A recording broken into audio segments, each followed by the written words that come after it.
ओम शांति। बाबा का परिचय देना ये बहुत आवश्यक है, क्योंकि सभी को ये पता चले कि गॉड फादर एक है और वो सभी आत्माओं के पिता हैं और वही गीता का भगवान है। ये बताना चाहिए कि वास्तव में गीता का भगवान परमात्मा शिव है, जो कि सृष्टि पर आकर गीता ज्ञान सुनाकर मनुष्यात्माओं को मुक्ति और जीवन मुक्ति की प्राप्ति कराते हैं। 29 तारीख की वाणी है। मीठे बच्चे, पहले पहले सबको बाप का यही परिचय देकर गीता का भगवान सिद्ध करो, फिर तुम्हारा नाम बाला होगा। प्रश्न है, तुम बच्चों ने चारों युगों में चक्कर लगाया है, उसकी रस्म भक्ति में चल रही है, वह कौन सी? तुमने चारों युगों में चक्कर लगाया, वह फिर सब शास्त्रों चित्रों आदि को गाड़ी में रख चारों ओर परिक्रमा लगाते हैं, फिर घर में आकर सुला देते हैं। तुम ब्राह्मण देवता क्षत्रिय बनते, इस चक्र के बदले उन्होंने परिक्रमा दिलाना शुरू किया है। यह भी रस्म है। ओम शांति। रूहानी बाप बैठ रूहानी बच्चों को समझाते हैं। जब कोई को समझाते हो तो पहले यह क्लियर कर दो कि बाप एक है। पूछना नहीं है कि बाप एक है वा अनेक हैं। ऐसे तो फिर अनेक कह देंगे। कहना ही है बाप रचता, गॉड फादर एक है। वह सब आत्माओं का बाप है। पहले पहले ऐसे भी नहीं कहना चाहिए कि वह बिंदी है। इसमें फिर मूंझ पड़ते हैं। परमात्मा को बिंदी कहते हैं तो इसमें भी मूंझ जाते हैं। वैसे सब मानते तो हैं कि वो लाइट है, ज्योति है। गॉड फादर इज़ लाइट, ऐसा मानते हैं हर कोई धर्म वाले। उसे निराकार, कोई निराकार कहता है, एक ओंकार कहता है, कोई ज्योति बिंदु कहता है, लाइट कहता है, और साथ में अपने यहाँ उसे शिव के नाम से जाना जाता है। इसमें फिर मूंझ पड़ते हैं। पहले पहले तो यह अच्छी रीति समझाओ कि दो बाप हैं, लौकिक और पारलौकिक। लौकिक तो हर एक का होता ही है, लेकिन उनको कोई खुदा, कोई गॉड कहते हैं। है एक ही, सब एक को ही याद करते हैं। पहले पहले यह पक्का निश्चय कराओ कि फादर है स्वर्ग की रचना करने वाला। वह यहाँ आएंगे स्वर्ग का मालिक बनाने, जिसको शिव जयंती भी कहते हैं। यह भी तुम बच्चे जानते हो, स्वर्ग का रचता भारत में ही स्वर्ग रचते हैं, जिसमें देवी देवताओं का ही राज्य होता है। तो पहले पहले बाप का ही परिचय देना है। उनका नाम है शिव। गीता में भगवानो वाच्य है ना। पहले पहले तो यह निश्चय कराए लिखा लेना चाहिए। गीता में है भगवानो वाच्य, मैं तुमको राजयोग सिखाता हूँ, अर्थात नर से नारायण बनाता हूँ। यह कौन बना सकते हैं? ज़रूर समझाना पड़े। भगवान कौन है, फिर यह भी समझाना होता है। सतयुग में पहले नंबर में जो लक्ष्मी नारायण हैं, ज़रूर वही 84 जन्म लेते होंगे। पीछे फिर और धर्म वाले आते हैं, उन्हों के इतने जन्म हो न सके। पहले आने वालों के ही 84 जन्म होते हैं। सतयुग में तो कुछ सीखते नहीं हैं, ज़रूर संगम पर ही सीखते होंगे। तो पहले पहले बाप का परिचय देना है। जैसे आत्मा देखने में नहीं आती है, समझ सकते हैं, वैसे परमात्मा को भी देख नहीं सकते। बुद्धि से समझते हैं, वह हम आत्माओं का बाप है। परमात्मा को भी कोई नहीं जानते, न देख सकते हैं, परंतु ज्ञान के आधार पर उसको समझते हैं। वह आत्माओं का पिता है, उनको कहा जाता है परम आत्मा। वह सदैव पावन है, उनको आकर पतित दुनिया को पावन बनाना होता है। तो पहले बाप एक है, यह सिद्ध कर बताने से गीता का भगवान कृष्ण नहीं है। वह भी सिद्ध हो जाएगा, तुम बच्चों को सिद्ध कर बताना है। एक बाप को ही ट्रुथ कहा जाता है, बाकी कर्म कांड व तीर्थ आदि की बातें सब भक्ति के शास्त्रों में हैं। ज्ञान में तो इनका कोई वर्णन ही नहीं। यहाँ कोई शास्त्र नहीं, बाप आकर सारा राज समझाते हैं। पहले पहले तुम बच्चे इस बात पर जीत पाएंगे कि भगवान एक निराकार है, न कि साकार। परम पिता परमात्मा शिव भगवानो वाच्य ज्ञान का सागर सबका बाप वह है। श्री कृष्ण तो सबका बाप हो नहीं सकता। वह किसी को कह नहीं सकता कि देह के सब धर्म छोड़ मामेकम याद करो। है बहुत सहज बात, परंतु मनुष्य शास्त्र आदि पढ़कर भक्ति में पक्के हो गए हैं। आजकल शास्त्र आदि को गाड़ी में रख परिक्रमा देते हैं। चित्रों को, ग्रंथ को भी परिक्रमा दिलाते हैं, फिर घर ले आकर सुलाते हैं।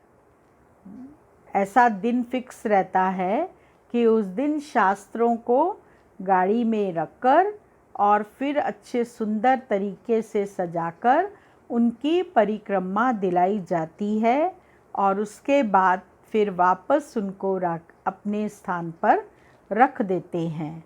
अभी तुम बच्चे जानते हो, हम देवता से क्षत्रिय, वैश्य, शूद्र बनते हैं। यह चक्कर लगाते हैं। चक्कर के बदले उन्होंने क्या दिखा दिया है? परिक्रमा दिलाकर घर में जाए रखते हैं। शास्त्रों को, ग्रंथ को, जो भी उनके धर्म शास्त्र बने हुए हैं, उनकी परिक्रमा दिलाकर फिर रखते हैं अपने स्थान पर। उन्हों का एक मुकर्रर दिन रहता है जब परिक्रमा दिलाते हैं। तो पहले पहले यह सिद्ध कर बताना है कि श्री कृष्ण भगवानो वाच्य नहीं, परंतु शिव भगवानो वाच्य है। शिव ही पुनर्जन्म रहित है। वह आते ज़रूर हैं, परंतु उनका दिव्य जन्म है। भागीरथ पर आकर सवार होते हैं, पतितों को आकर पावन बनाते हैं। रचता और रचना के आदि मध्यंत का राज समझाते हैं। शिव परमात्मा पुनर्जन्म रहित है और उसका दिव्य जन्म है।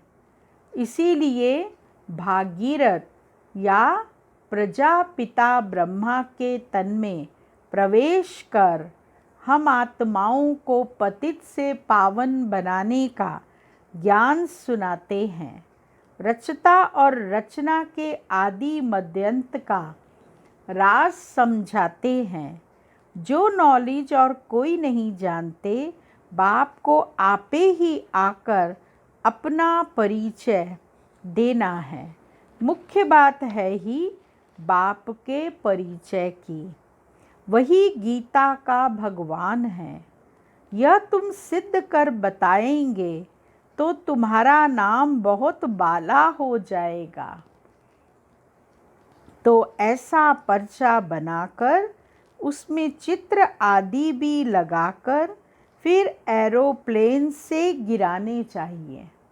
ऐसे से पर्चे लिखकर बनाकर चित्र भी हो उसमें और फिर प्लेन से गिराना चाहिए। बाबा मुख्य मुख्य बातें समझाते रहते हैं। तुम्हारी मुख्य एक बात में जीत हुई तो बस तुमने जीत पाई। इसमें तुम्हारा नाम बहुत बाला हुआ है। इसमें कोई खिटपिट नहीं करेंगे। यह बड़ी क्लियर बात है। बाप कहते हैं, मैं सर्वव्यापी कैसे हो सकता हूँ? मैं तो आकर बच्चों को नॉलेज सुनाता हूँ। पुकारते भी हैं, आकर पावन बनाओ। रचता और रचना का ज्ञान सुनाओ। महिमा भी बाप की अलग, कृष्ण की अलग है। ऐसे नहीं शिव बाबा आकर फिर कृष्ण व नारायण बनते हैं, 84 जन्मों में आते हैं। नहीं, तुम्हारी बुद्धि सारी यह बातें समझाने में लगी रहनी चाहिए। मुख्य है ही गीता। भगवानोवाच्य है तो ज़रूर भगवान का मुख चाहिए ना। भगवान तो है निराकार। निराकार है तो कैसे ज्ञान सुनाएगा? तो मुख तो चाहिए ना। आत्मा मुख बिगर बोले कैसे? तब कहते हैं, मैं साधारण तन का आधार लेता हूँ। जो पहले लक्ष्मी नारायण बनते हैं वही 84 जन्म लेते लेते पिछाड़ी में आते हैं तो फिर उनके ही तन में आते हैं। कृष्ण के बहुत जन्मों के अंत में आते हैं। ऐसे ऐसे विचार सागर मंथन करो कि कैसे किसको समझाएं। एक ही बात से तुम्हारा नाम बाला हो जाएगा। रचता बाप का सबको मालूम पड़ जाएगा। फिर तुम्हारे पास बहुत आएंगे, तुमको बुलाएंगे कि यहाँ आकर भाषण करो। इसीलिए पहले पहले अलफ सिद्ध कर समझाओ। अलफ माना अल्लाह। अल्लाह के बारे में, परमात्मा के बारे में सबसे पहले स्पष्टीकरण दो। तुम बच्चे जानते हो बाबा से हम स्वर्ग का वर्षा ले रहे हैं। बाबा हर 5000 वर्ष बाद भारत में ही भाग्यशाली रथ पर आते हैं। यह है सौभाग्यशाली। जिस रथ में भगवान आकर बैठते हैं, कोई कम है क्या? वो रथ भी कितना भाग्यवान होगा, कितना सौभाग्यशाली होगा, जिसके तन में स्वयं निराकार परमात्मा की प्रवेशता होती है। भगवान इनमें बैठ बच्चों को समझाते हैं कि मैं बहुत जन्मों के अंत में इनमें प्रवेश करता हूँ। इनके बहुत जन्मों के अंत में, अंत के भी अंत में इसमें प्रवेश कर ज्ञान सुनाता हूँ। श्री कृष्ण की आत्मा का रथ है ना, वह खुद बैठ बच्चों को समझाते हैं कि मैं बहुत जन्मों के अंत में इनमें प्रवेश करता हूँ। इनमें प्रवेश करता है बाबा, ब्रह्मा बाबा में, जो श्री कृष्ण की आत्मा, उसका जो अंतिम जन्म है, अंतिम जन्म का भी अंतिम जन्म, उस समय परमात्मा उनमें प्रवेश कर श्री कृष्ण की आत्मा का रथ है ना, वह खुद कृष्ण तो नहीं है, बहुत जन्मों के अंत का है। हर जन्म में फीचर्स, ऑक्यूपेशन आदि बदलता रहता है। 84 जन्मों के अंतिम समय परमात्मा ने उसके तन में प्रवेश किया, श्री कृष्ण के तन में प्रवेश किया। वो आत्मा जन्म लेते लेते जब अपने अंतिम जन्म में आती है, और हर जन्म में नाम भी बदलेगा, चेहरा भी बदल जाएगा, एक जैसे तो रहेंगे नहीं, तो इसीलिए बाबा कहते ऑक्यूपेशन आदि बदलता रहता है। बहुत जन्मों के अंत में जिसमें प्रवेश करता हूँ, वह फिर कृष्ण बनते हैं, आते हैं संगम युग में। हम भी बाप का बनकर बाप से वर्षा लेते हैं, बाप पढ़ाकर साथ ले जाते हैं, और कोई तकलीफ़ की बात नहीं। बाप सिर्फ कहते हैं मामेकम याद करो, तो यह अच्छी रीति विचार करना चाहिए कि कैसे कैसे लिखें। यही मुख्य मिस्टेक है, जिस कारण ही भारत अनराइटस, इररिलीजियस, इंसॉल्वेंट बना है। बाप फिर आकर राजयोग सिखलाते हैं, भारत को राइटस, सॉल्वेंट बनाते हैं, सारी दुनिया को राइटस बनाते हैं। उस समय सारे विश्व के मालिक तुम ही हो। कहते हैं ना, wish you long life and prosperity. आशीर्वाद देते हैं कि तुम्हें लंबी उम्र और संपत्ति की प्राप्ति हो। बाबा आशीर्वाद नहीं देते हैं कि सदा जीते रहो। यह साधु लोग कहते हैं अमर रहो। तुम बच्चे समझते हो अमर तो ज़रूर अमरपुरी में होंगे, मृत्यु लोक में फिर अमर कैसे कहेंगे। तो बच्चे जब मीटिंग आदि करते हैं तो बाप से राय पूछते हैं। बाबा एडवांस राय देते हैं, सब अपनी अपनी राय लिखकर भेजें, फिर भल इकट्ठे भी हों। राय तो मुरली में लिखने से सबके पास पहुंच सकती है, 2-3 हज़ार खर्चा बच जाएगा। इन 2-3 हज़ार में तो 2-3 सेंटर खोल सकते हैं। गांव-गांव में जाना चाहिए, चित्र आदि लेकर। तुम बच्चों का जास्ती इंटरेस्ट सूक्ष्म वतन की बातों में नहीं होना चाहिए। ब्रह्मा, विष्णु, शंकर आदि चित्र हैं, तो इस पर थोड़ा समझाया जाता है। इनों का बीच में थोड़ा पार्ट है। तुम जाते हो, मिलते हो, बाकी और कुछ है नहीं। इसीलिए इसमें जास्ती इंटरेस्ट नहीं लिया जाता है। यहाँ आत्मा को बुलाया जाता है, उनको दिखाते हैं। कोई कोई आकर रोते भी हैं। जब संदेशी भोग लगाती है तो उस समय जो आत्माएं शरीर छोड़ दी, जो चली गई, उन आत्माओं को जब भोग स्वीकार कराते थे तो वो संदेशी के तन में भी प्रवेश होती थी और आकर के मित्र संबंधियों से मिलती थी, अपनी गलती का पश्चाताप करती थी और साथ में आंसू भी बहाती थी। इसी पर बाबा कह रहे हैं कि यहाँ आत्मा को बुलाया जाता है, उनको दिखाते हैं। कोई कोई आकर रोते भी हैं, कोई प्रेम से मिलते हैं, कोई दुख के आंसू बहाते हैं। यह सब ड्रामा में पार्ट है। जिसको चिटचैट कहा जाए, वे लोग तो ब्राह्मण से कोई की आत्मा को बुलाते हैं फिर उनको कपड़ा आदि पहनाएंगे। ब्राह्मण में बुलाते हैं आत्मा को और उनको फिर कपड़ा आदि दान करेंगे। जो उनकी इच्छा होगी वो उनसे पूछेंगे, फिर उस अनुसार उनको देंगे। अब शरीर तो वह ख़त्म हो गया, बाकी पहनेंगे कौन?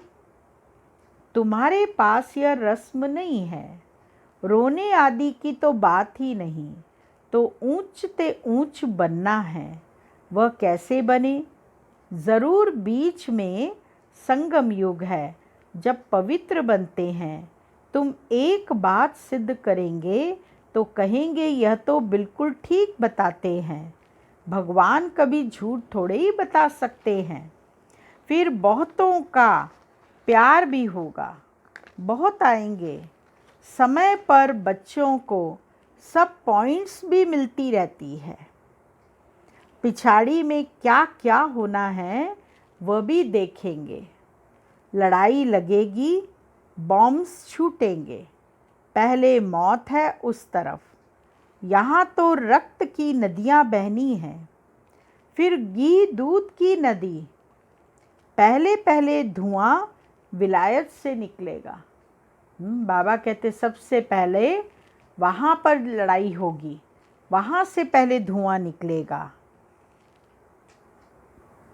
डर भी वहाँ है। कितने बड़े बड़े बॉम्ब्स बनाते हैं, क्या क्या उसमें डालते हैं जो एकदम शहर को खलास कर देते हैं। यह भी बताना है किसने स्वर्ग की राजाई स्थापन की। हेवनली गॉड फादर ज़रूर संगम पर ही आते हैं। तुम जानते हो अभी संगम है। तुमको मुख्य बात समझाई जाती है। बाप के याद की, जिससे ही पाप कटेंगे। भगवान जब आया था तो कहा था मामेकम याद करो, तो तुम सतो प्रधान बन जाएंगे, मुक्ति धाम में जाएंगे। फिर पहले से लेकर चक्र रिपीट होगा। डीटीज़म, इस्लामिज़म, बुद्धिज़्म, अलग अलग धर्म पिता फिर आएंगे, धर्म की स्थापना करेंगे। पहले आएंगे देवी देवता, फिर आएंगे इस्लामी, फिर बौद्धिस्ट। तुम स्टूडेंट की बुद्धि में यह सारी नॉलेज होनी चाहिए। सृष्टि चक्र की डिटेल नॉलेज तुम बच्चों की बुद्धि में होनी चाहिए। खुशी रहती है हम कितनी कमाई करते हैं, यह अमर कथा अमर बाबा तुमको सुनाते हैं। तुम्हारे अनेक नाम रख दिए हैं। मुख्य पहले पहले डीटीज़म, फिर सबकी वृद्धि होते होते झाड़ बढ़ता जाता है। अनेक धर्म, अनेक मतें हो जाती हैं। यह एक धर्म एक श्रीमत से स्थापन होता है, द्वैत की बात नहीं। यह रूहानी नॉलेज, रूहानी बाप बैठ समझाते हैं। तुम बच्चों को खुशी में भी रहना चाहिए। तुम जानते हो बाप हमको पढ़ाते हैं, तुम अनुभव से कहते हो, तो यह शुद्ध अहंकार रहना चाहिए कि भगवान हमको पढ़ा रहे हैं। और क्या चाहिए? हाँ, स्वयं परमात्मा हम आत्माओं को पढ़ाते हैं, बाकी क्या चाहिए? जबकि हम विश्व के मालिक बनते हैं तो खुशी क्यों नहीं रहती? या निश्चय में कहाँ संशय है? बाप में संशय नहीं लाना चाहिए। माया संशय में लाकर भुला देती है। बाबा ने समझाया है, माया आँखों द्वारा बहुत धोखा देती है। अच्छी चीज़ देखेंगे तो दिल बित करेगी। खाएं, आँखों से देखते हैं तब क्रोध आता है। मारने लिए देखे ही नहीं तो मारे कैसे?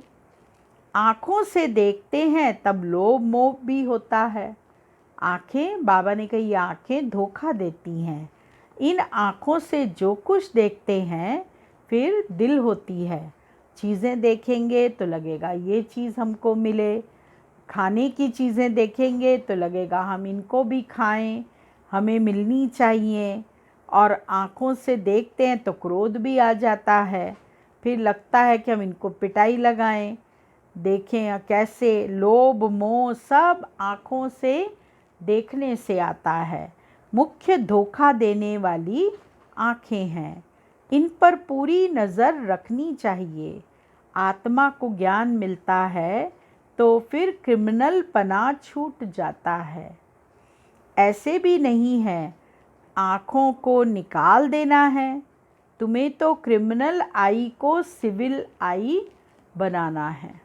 बाबा ने कहा ऐसे नहीं कि आँखें निकाल दें, सूरदास बन जाएं, वो नहीं होना चाहिए, परंतु अपनी इन क्रिमिनल आँखों को, जो हमारी आँखें इस तरह की बातें करती हैं, उनको सिविल बनाना है, आत्मिक रूहानियत से भरपूर करना है। उसके लिए आत्मिक स्थिति का अभ्यास करने की आवश्यकता है।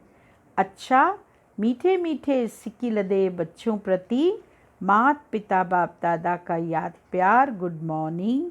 रूहानी बाप की रूहानी बच्चों को नमस्ते, और रूहानी बच्चों की रूहानी बाबा को याद प्यार, गुड मॉर्निंग, नमस्ते। धारणा के लिए मुख्य सार। पहला पॉइंट, सदा इसी नशे व खुशी में रहना है कि हमको भगवान पढ़ाते हैं। किसी भी बात में संशय बुद्धि नहीं होना है, शुद्ध अहंकार रखना है। दूसरा पॉइंट है, सूक्ष्म वतन की बातों में ज़्यादा इंटरेस्ट नहीं रखना है। आत्मा को सतो प्रधान बनाने का पूरा पूरा पुरुषार्थ करना है। आपस में राय कर सबको बाप की सही पहचान देनी है। वरदान, संगम युग के महत्व को जान, एक का अनगिनत बार रिटर्न प्राप्त करने वाले सर्व प्राप्ति संपन्न भव। संगम युग पर बाप दादा का वायदा है, 1-2 लाख लो। भगवान का वायदा है कि 1-2 और लाख लो। जैसे सर्वश्रेष्ठ समय, सर्वश्रेष्ठ जन्म, सर्वश्रेष्ठ टाइटल इस समय के हैं, वैसे सर्व प्राप्तियों का अनुभव अभी ही होता है। अभी एक का सिर्फ लाख गुना नहीं मिलता, लेकिन जब चाहो, जैसे चाहो, जो चाहो, बाप सर्वेंट रूप में बांधे हुए हैं। एक का अनगिनत बार रिटर्न मिल जाता है। एक का एक दफ़े नहीं मिलकर के ख़त्म, परंतु हर बार आप लेना चाहो तो ले सकते हो। माने बाप इस बात में बंधा हुआ है देने के लिए। आप जब संकल्प करोगे तब बाबा आपको देगा, क्योंकि वर्तमान समय वरदाता ही आपका है। जब बीज आपके हाथ में है तो बीज द्वारा जो चाहो वह सेकंड में लेकर सर्व प्राप्तियों से संपन्न बन सकते हो। स्लोगन, सफलता संपन्न बनना है तो 1-2 की बातों को स्वीकार करो और सत्कार दो। ओम शांति।